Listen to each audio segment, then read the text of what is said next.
So let's turn our attention now to example number 2, where we're still going to be considering the equation x squared plus y squared equals 25. It's going to be this circle that I have up here. And I'm going to be interested in attempting to do the following. First, I just want to go ahead and note that I can, if I want, solve this equation for y. So let's go ahead and just quickly do that here. It's not too difficult. I'll notice that one of the first things that I would need to do is move that x squared over to the other side of the equation. And then I would have to go ahead and square root my equation, which, don't forget, is going to create a plus or minus in front of the radical. Also, please be careful to make sure that you don't square root each of the pieces under this radical. That's not something that can be done. You can't square root each piece in a sum or a difference. Now, what's kind of interesting here is that I can see that I've created here really two different formulas. I've created y equals positive square root of 25 minus x squared and y equals negative square root of 25 minus x squared. So really I have two different function formulas. And what we may notice is that the first one here actually corresponds to this picture, where I'm going to have this top portion of the circle. Notice this is because here y's are always positive. And this other part down here corresponds to the bottom portion of the circle because, again, notice here the values of y are always negative. So what if I was tasked with the following question? Is it possible for me to find the equation of the tangent line to the point on this curve of 3, 4? So if I was, again, to go ahead and try to draw out my picture, I would have my circle, and let's say that my point 3, 4 is a point that lands right up here. Okay? So picture not drawn to scale, but let's just suppose that this is where it's at. 3, 4, there it is. Now, very, very clearly, I know that there's a tangent line here, but I want its equation. And again, I can't take the derivative of what I have here at the start because I don't have any skills yet to do something like that. I can only take derivatives of functions. However, if I think about the fact that there are hidden functions within this circle, then I could recognize, wait a minute, don't I really only need a portion of this circle in order to actually work with the point 3, 4? Yeah, I really only need a small portion of the circle.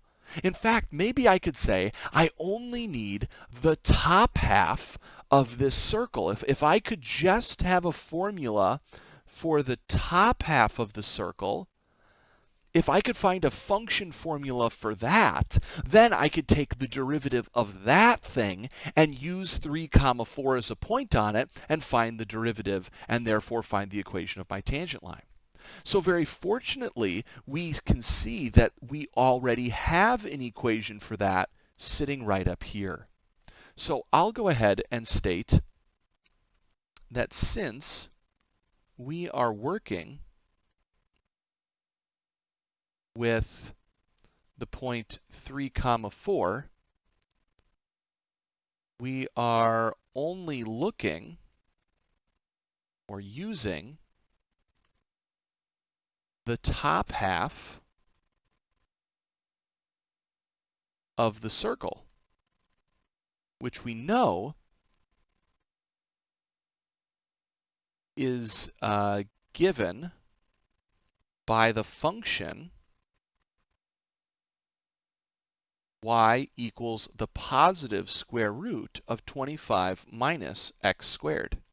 Okay, so if I know this, then I can go ahead and start to think about calculating the slope of this tangent line, remember, by calculating the derivative of this function. Okay, so to find my slope, I can go ahead and just state, well, we calculate that y prime here would be equal to, all right, well, let's think about this. I'm probably going to have to use my chain rule here because I see I have something here being raised to a power of technically 1/2. So I'm going to bring the 1/2 to the front. I'm going to leave the inside stuff alone, lower the power to negative 1/2. And then chain rule, take the derivative of what I have on the inside, which is going to be 0 for the 25 and the derivative of my x squared is going to be 2x. So I'm going to get 0 minus 2x. So I'm going to be left with this. Well, notice if I wanted to simplify this up a little bit, I could see that my value of 2 and 1/2 are going to simplify out. And so I'm going to be left with a negative x, and I'm going to take this negative power and move it to the denominator. And so I'm going to get a 25 minus an x squared underneath the radical in the denominator. So there's my derivative. Well, now if I want to get my slope, I know that I can just compute m is obtained by going to my y prime and plugging in the value of 3, right? Because that's the x value where I want my tangent line slope. So let's see what we get here. I'm going to take, that should be, oh no, yeah, that makes sense. I'm plugging in 3. So, yep, I'm going to plug 3 in here everywhere that I see it. So this is going to be a 3 squared, and then underneath my radical. So I'm going to get negative 3 over, let's see, this is going to be 25 minus 9, and I think that's going to be 16 under the square root. So it's going to be negative 3/4. Perfect. So I have my slope. I know that I have my point, which is 3, 4, and so I should now be able to write the equation of the tangent line. So equation of the tangent, and I can use my point slope form to write this. So y minus the 4 equals negative 3/4 x minus the 3.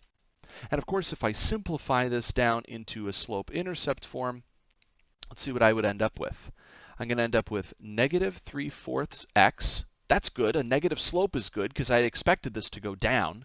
I'm also expecting a y-intercept that should be a little bit bigger than 5, right? Because this is a circle with radius 5, and I look like I'm passing beyond that. Let's see, if I put this over here, I'm going to get positive 9/4. And then I'm going to add 4 over to the other side. Notice that 4 is going to be the same as 16/4. I'll slowly kind of change this here. So this is going to be 16/4. So I have 9 plus 16. That should be 25/4 total. And if I did 25 divided by 4, I think that's going to be like a little bit bigger than 6, right? Because 24 divided by 4 would be 6. So 25 divided by 4 is 6 and change. So here it is. I have the equation of my tangent line.